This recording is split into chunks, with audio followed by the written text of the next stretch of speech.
नमस्कार दोस्तों, आपका स्वागत है हमारे इस चैनल द एंशियंट हिस्ट्री पे। दोस्तों, आज आपके सामने हम दुनिया भर के पुराने किलों में से एक किला जो कि सबसे पुराना माना जाता है, कांगड़ा फोर्ट के बारे में कुछ जानकारी देना चाहेंगे। उम्मीद है आपको पसंद आएगी। अगर पसंद आए तो हमारे इस चैनल को सब्सक्राइब, लाइक और शेयर करना मत भूलिएगा। तो चलिए शुरू करते हैं। दोस्तों, कांगड़ा किला हिमाचल प्रदेश में कांगड़ा जिले में स्थित है। कांगड़े किले का निर्माण कांगड़ा राज्य के कटोच वंश के राजपूत परिवार ने करवाया था, जिन्होंने खुद को प्राचीन त्रिगत साम्राज्य, जिसका उल्लेख महाभारत पुराण में किया गया है, के वंशज होने का प्रमाण भी देता है। यह हिमाचल में मौजूद किलों में से सबसे विशाल और भारत में पाए जाने वाले किलों में से सबसे पुराना किला है। सन 1615 में अकबर सम्राट ने इस किले पर घेराबंदी भी की थी, परंतु वह असफल रहा। इसके पश्चात 1620 में अकबर के पुत्र जहांगीर ने चंबा के राजा, जो इस क्षेत्र के सभी राजाओं में से सबसे बड़े थे, को मजबूर करके इस किले पर कब्जा कर लिया था।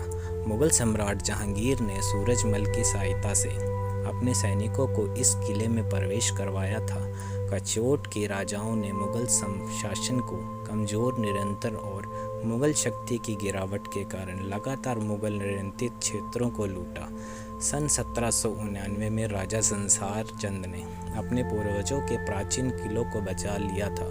महाराजा संसार चंद ने गोरखाओं के साथ कई युद्ध भी किए थे, जिसमें एक और गोरखा और दूसरी ओर सिख राजा महाराजा रणजीत सिंह होते थे। संसार चंद इस किले का प्रयोग अपने पड़ोसी राजाओं को कैद करने के लिए किया करते थे, जो उनके खिलाफ एक षड्यंत्र का कारण बन गया। सिखों और कचोटों के बीच एक युद्ध के दौरान किले के द्वार को आपूर्ति के लिए खुला रखा गया था।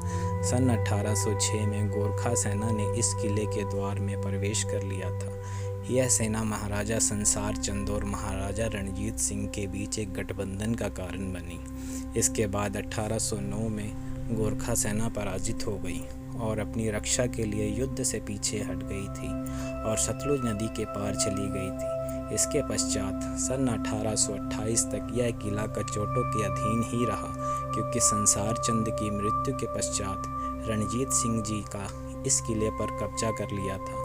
अंत सन 1846 में सिखों के साथ हुए युद्ध में इस किले पर ब्रिटिशों ने अपना शासन जमा लिया, परंतु 4 अप्रैल 1905 में आए एक भूकंप के द्वारा यह किला उन्होंने छोड़ दिया था और आज यह किला हिमाचल सरकार के अधीन है। तो दोस्तों, अगर हमारे द्वारा दी गई जानकारी आपको अच्छी लगी हो तो कृपया हमारे इस चैनल को सब्सक्राइब करना मत भूलिएगा। धन्यवाद।